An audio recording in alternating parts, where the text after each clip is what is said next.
Good afternoon, and thank you everyone for joining us today. My name is Dina Palmer, and I'll be presenting today's webinar, and Ashley Brown will be our moderator.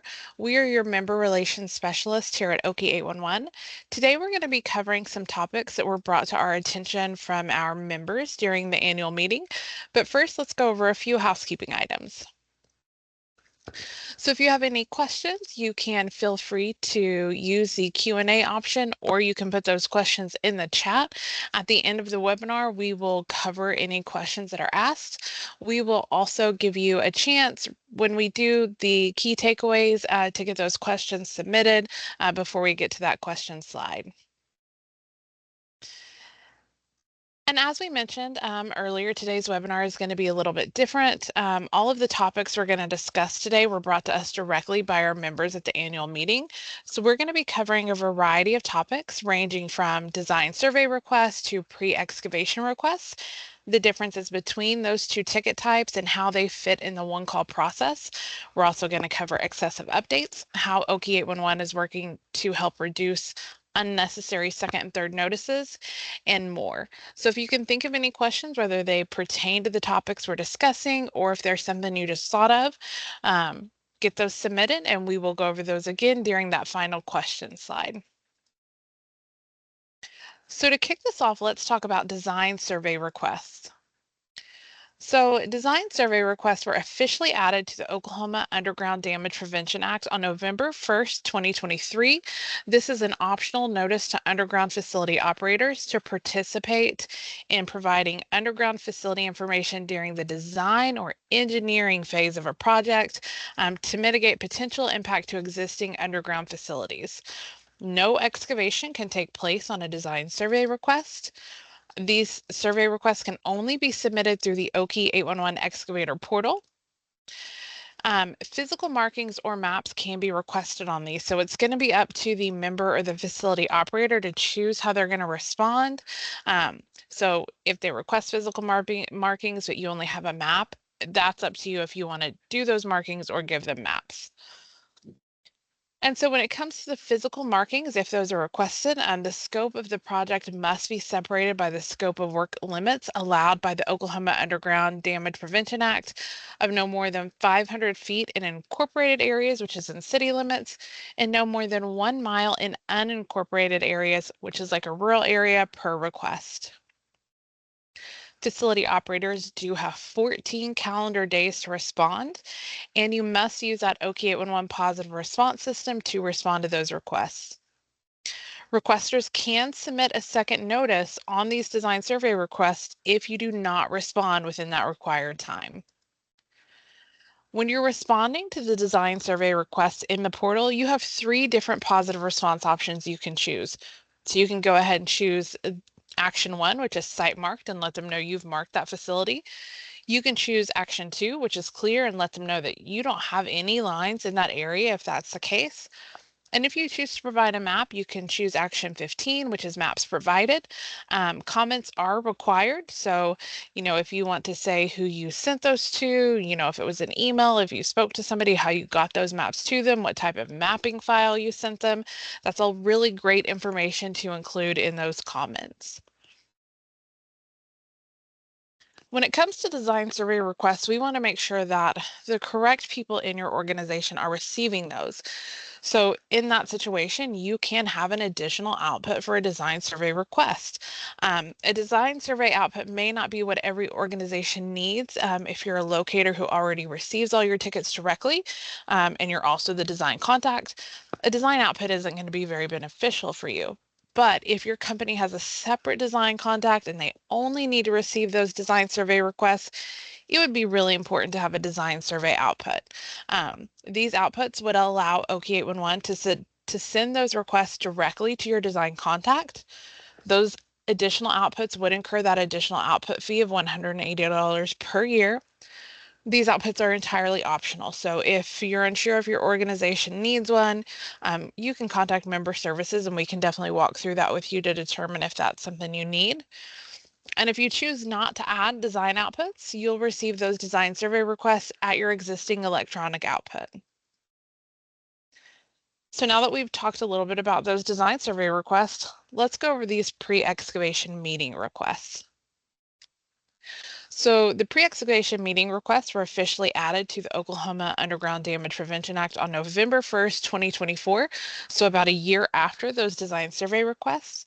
These are an optional notice to underground facility operators to participate in scheduled meetings for the purpose of planning large projects and to coordinate resources accordingly.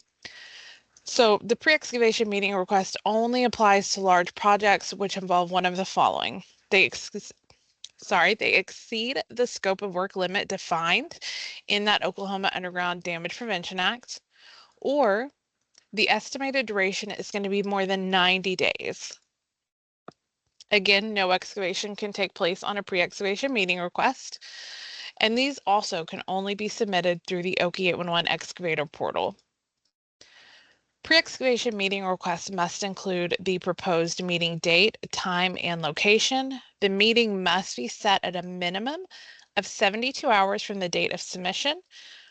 These must include the contact info, including the name, telephone, and email for the person that are submitting them. And they have to include an estimated project start date, which must be set at least 14 calendar days from the request submission date. And when you're responding to a pre-excavation meeting request, again, you have three different options. So you can choose action number 16. That's going to let them know that you will be attending. It's really important if you choose this option that you do attend those meetings, or you reach out to the excavator and let them know that you're not going to be able to attend to see if you can set something up later on if you have let them know originally that you'd attend. If you know that that's something you can't make from the get-go, you can go ahead and choose action 17 to let them know that you will not be attending that meeting. These response codes will only be available for responding to pre-excavation meeting requests. So you can't use these for any other requests you receive. It's only for those pre-excavation meeting requests. We do encourage that you use that comment portion of the positive response to provide your contact information or any details that support that. If you're going to have a certain individual that's going to be attending those, you could leave the name and contact information for that individual in case any of that meeting information changes last minute. The excavator would still be able to reach out to that person and let them know exactly what happened and what was changing. So that information can be very helpful in those comments. And again, just like those design survey outputs, you can set up a pre-excavation meeting request output. But however, these may not be necessary for your organization.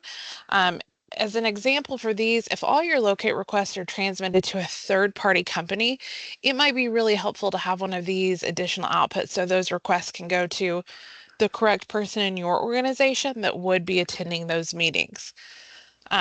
Again, we would send these, if you have one of these outputs, we would send those directly to an individual in your organization who could attend the meetings. These outputs would also incur that additional output fee of $180 per year. These outputs are optional as well. You can reach out to us and we can assist you to decide if that's what's right for you. And if you choose not to add this, those pre-excavation meeting requests are just going to go to that existing electronic output. A lot of the questions we got at the annual meeting were about the design survey requests and the pre-excavation meeting request and how they differ. A lot of people kind of felt like it was the same request. So let's take a look at how they're different and what you would use each one for. So on the design survey request, this one can be used during the engineering phase of any project. However, the pre-excavation meeting request is used for the planning of large projects only. On design survey requests, facility operators can choose to paint or flag or send maps. And with pre-excavation meeting requests, you're just deciding if you will or will not be able to attend this pre-excavation meeting. On design survey requests, facility operators have 14 days to respond. Pre-excavation meeting requests, facility operators have 72 hours from the date of submission to respond. Second and third notices can be issued on design survey requests for any company that does not respond via the Okie 811 portal.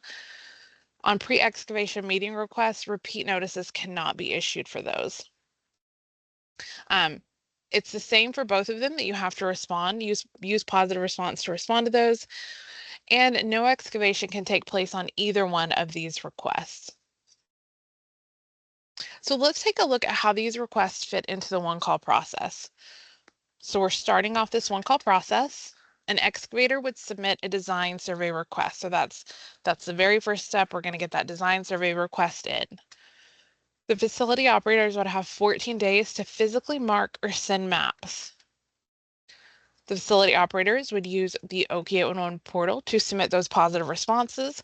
So you would either be going out there to mark the site for them, or you would be sending them maps. Once the excavator has completed their design project, then they would submit their pre-excavation meeting request. So they know that they can work in this area now. They've done everything they need to do. So now they're going to submit this pre-excavation meeting request.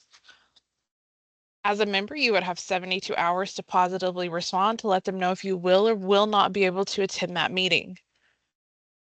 The pre-excavation meeting request would take place. The members would develop a marking schedule with the excavator. And then 14 days from that meeting request submission, the excavator would submit initial tickets based on the marking schedule that was determined during that pre-excavation meeting. Again, the members would use the OK811 portal to submit your positive response. The excavator would verify those markings or responses, and they would dig with care. And then that completes the one call process. So as you can see, the one call process in this situation would start with the design survey. They would move to the pre-excavation meeting, then move on to their locate request until that project is done. Another issue that we heard a lot about at the annual meeting is issues with Oki or with excessive updates. So we wanted to talk to you about how Oki 811 tries to mitigate those excessive updates, and then what you can do as well. So to get started, let's take a look at what excavators see when they try to update a ticket. When they select update, they receive this message that asks if they will be excavating in the next 14 days. It then gives them the law to let them know that excessive or unreasonable requests can result in them being liable to the facility operator for the cost of going to locate. If they proceed and select yes, they are agreeing that they are excavating within the next 14 days. And as we mentioned in the law, it does state within the law that it's within your rights as a member to build the excavator. You can find that information on ok811.org under the law. It states that if excessive and unreasonable requests for marking are made by an excavator when no excavation is taking place within 14 calendar days, the excavator may be liable to the owner or the operator for the reasonable cost of such marking. So what can you do with that information? We know that you don't want to immediately just go out and start invoicing people, but we recommend putting that information in your positive response comments. That comment has a character limit of 999 characters, but you can add multiple comments if needed. So you could go ahead and put the phrasing from the law in your comments, letting them know they could be liable to you for the cost of marking. If you went to the site and no excavation is taking place, you can add that information, or if you spoke to someone and they stated they weren't excavating, I would document that conversation as well in that positive response comment. Positive response is your permanent record of what you did on that locate request, and you should use that to your fullest advantage. So what happens if, the OK811 process didn't deter them? If you find that an excavator is submitting those excessive locates and no work is taking place, the first thing you're going to do is try to communicate with those excavators. So we're all on that same damage prevention team. It could potentially be someone in the office updating who's not aware that the work is complete. So it might just be a simple phone call that they need to let them know something is wrong. Make sure you're documenting those phone calls or emails, and then take pictures of the work area also. That's just good backup for you if you do need to invoice them, that you have pictures that nothing's been going on. Make sure that you know the law, know your rights under the Oklahoma Underground Damage Prevention Act. Make the excavator aware of the law by reaching out to them and letting them know, or putting that in your positive response comment. And then continue to provide positive response via the portal. So you can add multiple responses to a ticket. You can use the other positive response code if appropriate. You can leave comments to document details of communication with the excavator. As we mentioned, those comments have a 999 character maximum. If you're still having issues, just remember that OK 811 cannot determine what amount excessive is. That is up to each individual member. You can submit a ticket concern form at ok811.org, and we can reach out to also try to educate the excavator and see what's going on. And if all else fails, you can invoice that excavator for gas, supplies, and the time spent to locate and try to recoup those costs that's put on your company. We also got a lot of questions at our annual meeting about second and third notices. So again, we're going to kind of talk about what steps OK 811 has in place to try to limit those, and then what you can do as a member to limit those. So let's cover who's going to receive a second or third notice. So member companies will only receive these repeat notices if you have not provided a positive response via the OK 811 member portal, or the excavator has informed us that they have not received an adequate response from a member or operator. So say, for example, you say that you marked or flagged at the site, but there are no markings on site. Even though you responded, if there's no actual markings on site, a second notice is going to get issued on this request. And remember that those second and third notices do incur the additional fees of $2 per second notice and $3 per third notice, and no company is exempt from the additional notice fees. So how is OK 811 working to mitigate those second and third notice requests?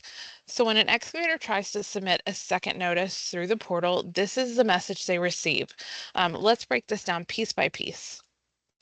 So first, it lets them know that second notices can be issued when a facility operator has not responded by the workdate and time. It explains how they can check the last response before they proceed. And then it details some common situations that do not qualify as a second notice. So if markings have been destroyed and or removed, that does not qualify as a second notice. That would need to be a remark. If there were access issues, that does not qualify as a second notice either. They would need to update their ticket to let you guys know that no access issues are present, or to let you know what to do about those access issues. And if there were any changes to the worksite information, they would need to submit a new ticket, and that does not qualify as a second notice. Then it lets them know to select the companies that have not responded. This next one is really important. If the member company has responded with clear, site marked, or correction required, they cannot continue with submitting this request online. They're going to have to call in and speak with one of our representatives so the representatives can question them further before this will be processed. So now that we've covered what OK 811 is doing to try and reduce those second, third notices, let's talk about what the members can do. So make sure your positive responses are providing exact information to the excavator to limit any confusion. Make sure that your action code is reflecting what was done for the ticket, and make sure you're positively responding for every facility type that your company has. Make sure that your comments are accurate. Does that information in the comments agree with the selected action code? Provide detailed information. Make sure you're not using any confusing blanket statements, and clarify what information is needed if the ticket should be corrected. And remember, a comment is required for all positive response action codes except site marked, clear, ticket type extend, and pre-excavation meeting responses. The next thing we got a lot of questions about, since we're talking about positive response, is a correction required positive response. So let's take a look at that. So everyone has access to the correction required positive response code in the portal. It could be used on any ticket type. If you have a third-party company, make sure that your locators have access to this code as well. We have received some feedback that third-party companies may have it listed as something different. So make sure your locators know what that is so they can use that when needed.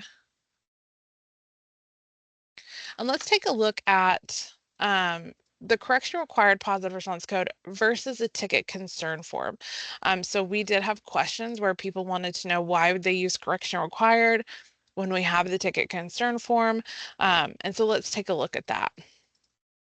So our correction required positive response code immediately notifies our QA department and the excavator that there's an issue with the request. It leaves a permanent record on the locate request. It is proof that you did respond. This should be used when there is an issue with the scope of work, such as incorrect address, incorrect driving directions, or maybe locate instructions that don't make any sense. They're too vague. If the polygon the excavator drew does not match the driving directions or address, you could use this positive response code, or really any issue with inaccurate information that prevents you from being able to locate. The ticket concern form is sent to the member services team or the contact center team to review. There is no record left on the locate request, so it doesn't look like you have done any kind of response to this if you only submit the ticket concern form.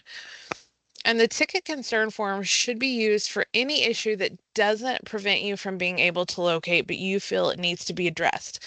So if it's maybe say you think an email to the excavator is not right, or you're getting a bounce back, you could submit that ticket concern form to let our contact center know you think their email needs to be updated. But anytime that there's an actual correction that needs to happen on that ticket and it's preventing you from being able to locate, you always want to be using that correction required positive response code. Okay, so if you have any questions, now would be a great time to go ahead and get those submitted. We're going to cover a few takeaways and then we'll jump into the questions. So our key takeaways from today's webinar, the design survey and the pre-excavation meeting requests. These requests are different and they both have their role within the one call process. You may not need to ever use them if you also are an excavator, and you may not see very many of them as a member. They are optional. They're not required. So the excavators will only use those as needed. When it comes to excessive updates, make sure that you know the law to understand your role and the actions that you can take in those situations. Regarding second and third notices, make sure that you're utilizing positive response and communication with the excavator to reduce or eliminate receiving those additional notices. And that correction required positive response, ensure that you and your locators understand when to use this response and what information they should provide when using this response. We also want to thank everyone who attended our 2025 annual meeting in March. We had a really fantastic turnout and truly appreciated all the productive conversations and engagement we had with our members through the event. We want you to go ahead and save the date for our 2026 annual meeting. That's going to be April 1st, 2026. You don't want to miss the opportunity to stay informed, to connect with your industry peers and be part of the conversation. We are going to be sending out more details throughout the year, and hopefully we'll see you at that meeting. So now let's open up the floor to any questions. Dina, thank you so much for all of that fantastic information. At this time, we do not have any questions. Perfect. Thank you, Ashley. So if you guys have any feedback you'd like to give us, you can use this QR code, fill out a short survey. It'll help us improve our content for you. You can always also email us if you have any ideas, or if there's anything you would like us to present webinars on. We would love to hear that. So you can let us know through this feedback form, or you can even contact member services directly. And you do have a dedicated member support team. You can contact us at 800-522-6544, extension 4003. You can also email us at memberservices@okie811.org. We are here for you and we want to help you in any way that we can. So whether it's questions about your mapping or questions about your membership information, or if you have feedback you'd like to give us, feel free to reach out to us anytime. I hope that everybody has a really wonderful afternoon and you enjoy the beautiful weather today. Thank you.